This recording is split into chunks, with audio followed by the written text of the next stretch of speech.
Hello po, isang magandang araw po sa ating lahat, and kumusta po kayo? Ako po si Melissa, and guys, balikan po natin ang ating tawas. This is tawas number 12, no, sa lahat po ng Virgo sa ngayon po, no, August 23, September 22. So Virgo, kung sakali pong may nararamdaman ka, pwede po ikaw makinig ka po sa ating dasal.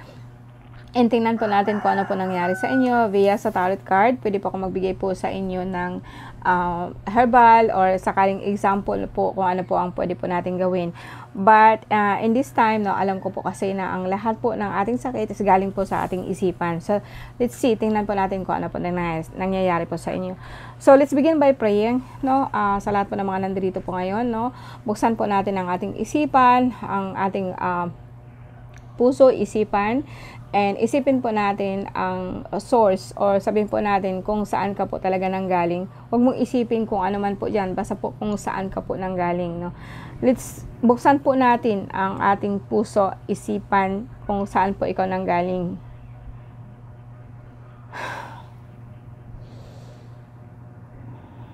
Okay, Virgo, earth sign, no. Alright,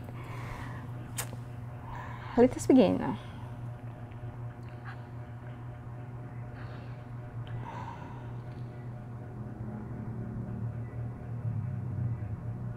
Diyos amang mga pangyarihan po sa lahat, maraming salamat po sa basbas na binigay niyo sa amin, sa aming mahal na ina ng kalikasan, ina na may likha sa amin, may gawa ng aming puso at isipan. Nawa po'y basbasan mo po ang aming pamilya, basbasan mo po ang aming mga mahal sa buhay, basbasan mo po ang aming isipan, na magkaroon po kami ng liwanag sa lahat po ng pagkakataon, na sa gitna po ng kadiliman, andyan ka po lagi. Mahal na ina, maraming salamat po sa iyo, sa lahat po ng gabay na binigay niyo sa akin. Thank you very much po. And basbasan mo din po ang bawat katagang bibigkasin ko. Anima Dominus, Diyos Sabaoth, Christi Jesus, Jesus, Corpus Christi, Atom Picatum, Igosum, Basidit, Laba, Bimi, Salvami, Sanctus Dios, Sanctus Fortis, Sanctus Immortalis, Irisumad, Irimurim, Irimurumrum, Hoclim Pitat, Marat, Dominus Jesus, Dominus Pariham, Domini Sancti, Elova, Omnipotente, Eterne Dios. Siya nawa po, basbasan mo po ang bawat isa sa amin, na magkaroon po kami ng katiwasayan sa aming puso at sa aming isipan. Thank you po, mahal na ina. Okay, so Virgo, August 23 hanggang September 22. Anong nangyari po sa inyo? Virgo, September 23, October 23 hanggang September 22.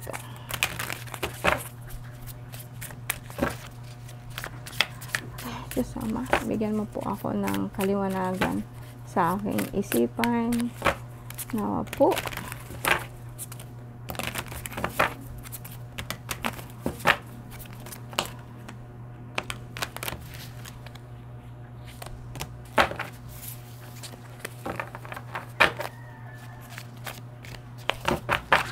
Okay. Virgo, August 23.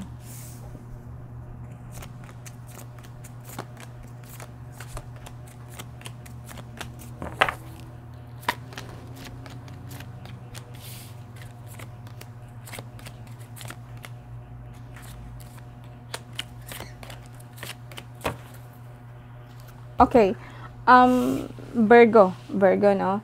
So, unang card po natin, ang lumabas po dito is yung tinatawag po natang concentration or bungo, no?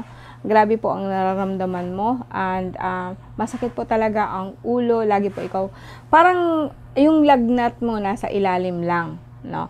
Kung ikaw po ilalaki, pwedeng sabihin po natin na may nararamdaman ho kayo sa prostate nyo. Masakit po umihi, o sabihin po natin pag nag-ihi po kayo, hindi agad-agad, or pagkatapos po mag-ihi kayo, parang meron po siyang kasunod patak-patak, no? Ito po yung tinatawag po natin na prostate.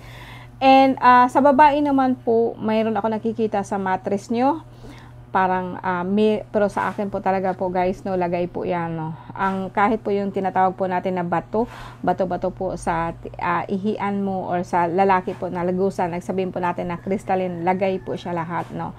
And eto po, may nakita kasi ako ditong problema, no. Meron home problema sa ating tinatawag po natin na katawan, body, o sabihin po natin, pwedeng sabihin po natin sa lupa, no? And idagdag po natin dito na alam ko guys na nagpagamot na po kayo kasi may nakita po ako ditong manggagamot po, no? And ito po yung parang kumbaga sa akin, pwedeng pinagawa kayo or pwedeng sabihin po natin na may gumagawa sa inyo, no? Ito'y dahilan po siya sa lupa. Kung wala ho kayong lupa, talaga lang pong gusto niyang umalis ka o paalisin ka. Pwedeng sa trabaho, sorry guys, pero talaga po ang nakikita ko dito is like kung saan po ikaw nakatira. Alright? Now, eto naman po, alam niyo ba na parang mula po sa unang, kung ihilira ko po siya, itong manggagamot na to, medyo malakas po siya, no? Gusto ka talagang, o sabihin po natin na ikaw po ito, pero talaga pong parang ayaw mo na po sana po talaga magpagamot. Kung galing ka na po sa doktor, iniisip mo po na hindi naman po ikaw gumagaling. Alright? Kung sakaling nasa isang manggagamot ka po, parang nararamdaman mo po na gusto mo po maghanap po ng iba. Well, lagi po ikaw, parang hirap po siyang huminga. Tapos lagi po ikaw nagugutom. Bakit? Hindi naman po ikaw diabetic, no? Lumabas dito, masakit po ang likod mo, no? Parang lagi pong likod, no? Pero ano ba to? Ulcer po ba to? Yung bagang parang lagi po ikaw nakakaramdam ng gutom, pero pag kumakain ka po, parang hindi po tatanggapin na yung sikmura. And nahihilo ka, no?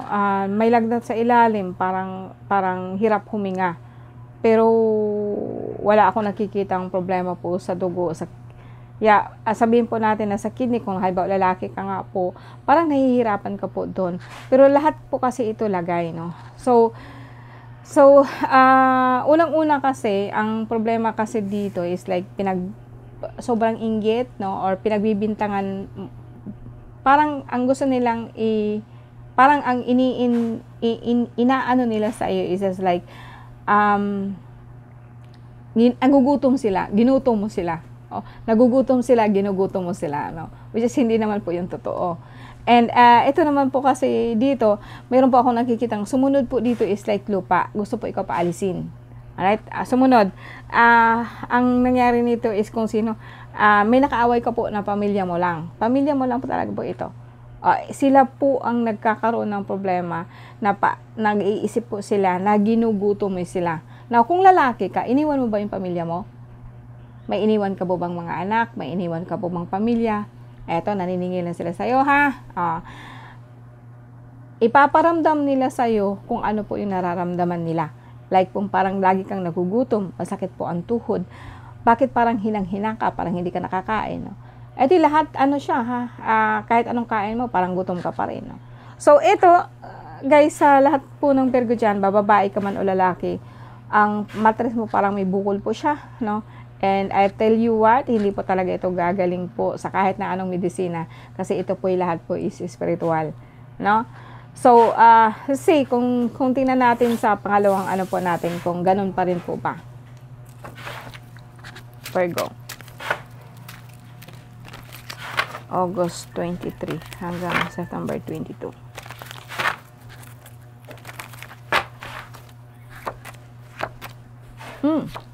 Talaga pong po to, ha? Mga mahal mo lang po sa buhay na sobrang inggit sa'yo. I'm so sorry. No, naiinggit sila sa'yo. Sa ultimo ngayon kung anong meron ka, sinusumpa nila. Kung anong meron ka, alam mo ba itong or ikaw ba galit, ikaw ba is like nag-iisip ka na bakit, pero this is someone else, no? Parang talaga pong may naiinggit sa iyo. So, sabihin po natin na ikaw to, parang iniisip mo lagi na wala ka, iniisip mo lagi na kailan ba darating yung ligaya, no? Kailan po darating yung inaasam-asam mo. And dahilan po dito parang, ba't mag-iisip ka ng gano'n, no? Kasi ito, papaliwanag ko sa iyo guys, ba't ko nasabi yan. This is a symbol of abundance, 9 of Pentacles, no? Yan, kung tingnan ninyo yan, talaga pong siya, ha, kung titingnan ninyo yan, alisin ko yung mukha ko, okay?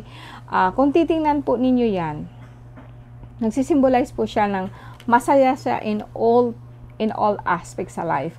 Hindi lang about pera. Like, parang kampante siya, marami siyang kaibigan, ang kamay po niya is just like, sa likod po is puro grapes, may mga may kaibigan po siya na ibon, no? So, like, very happy, very happy. And eto namang sumunod dito is, young woman or young girl na kumbaga sa akin may hawak po siyang sword, no? Kumbaga sa akin, page of sword. So, galit po siya. May nagagalit po siya. Like, nagalit po siya doon sa kung anong meron ka. And, but then, kung titingnan mo po neto, no, hindi niya nakikita kasi. Ang nakikita kasi niya is ikaw, kung anong meron ka. Pero hindi niya nakikita na siya din, meron din nun. Kasi nga, tinutulungan na po siya. You see this, symbol? Ang ganda po nito, it's just like the universe mismo, binibigay sa iyo kung ano, apaw-apaw pa nga yung binigay sa kanya, pero nagsiselos pa rin siya sa iyo. No? O sabihin po natin na ikaw to, ha? Huwag nating idama yung ibang tao. Lisa for example, ikaw to. Alam mo yung abundance na pinina mo, tapos ang susunod nun, parang galit ka, naiinis ka, bakit ang tagal? Which is actually, nakatalikod ka po sa inaalay sa iyo. Ibinibigay na sa iyo lahat. But then nakatalikod ka pa rin, hindi mo tinatanggap, no? But rather, let's weigh this, no? Kumbaga sa akin, kung ikaw to, parang mailap sa iyo, parang iniisip mo mailap sa iyo ang kung anong hinihingi mo. Kasi hindi mo nakikita na binibigyan ka na. Yung mga opportunity, hindi mo kasi tinatanggap, hindi mo. Paano mo masabi na wala ka? Alright? No? Pangatlo, ano to? Malalim ito, ha? May ano to, may gusto mo ng bahay, gusto mo ng bagong bahay, and gusto mo ng sasakyan, pero sa ngayon kasi parang ang pera mo sapat lang and you're hanging of it. Parang, kumbaga sa akin, tinitiis mo lang, baga nagtitipid ka, nag-aano ka para po magkakaroon po ng katuparan itong sinasabi mo. Now, change, like sabihin po natin na umalis ka, no, or umalis ka or lilipat ka po na ibang bahay, kasi ang sumunod na card po dito, kasi kung pagsabayin ko po itong tatlo, like sa center kasi sa iyo dito, merong nagalit sa iyo kasi nga merong kang iniwan, no. So itong mga batang ito, like very young, parang nag-aaral pa kasi ang mga to, kumbaga sa akin parang naghihirap sila dahil sa iyo. So, kung ikaw lalaki, ama, iniwan mo ba mga anak mo? Kung halimbawa ikaw man po ay ina, iniwan mo ba sila? No? And sa ngayon po kasi, naniningil po ang kalikasan sa iyo. And itong sumunod po dito kasi, may nagalit po talaga sa iyo, no? Na iniwan mo talaga siya. So, paano natin ito i-fix, no? Hindi ko sinabing puntahan mo, balikan mo, but sa isip mo lang, kung may iniwan ka po, puntahan mo sila. Kahit sa isip lang po, puntahan mo sila kasi mararamdaman po nila yun, no?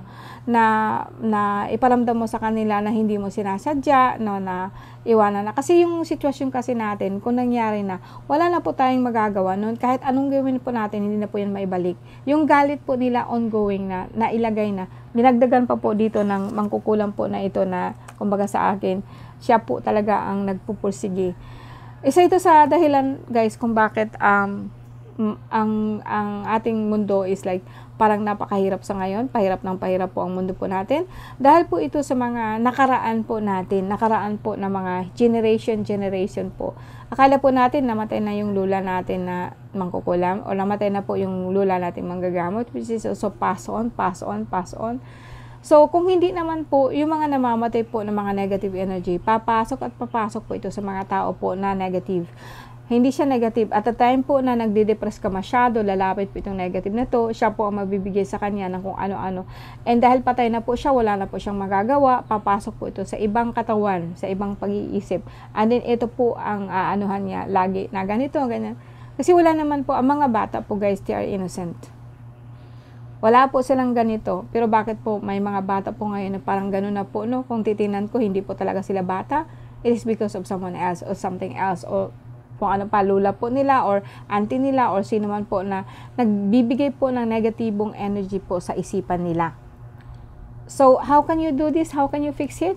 no, by asking forgiveness doon sa mga tao na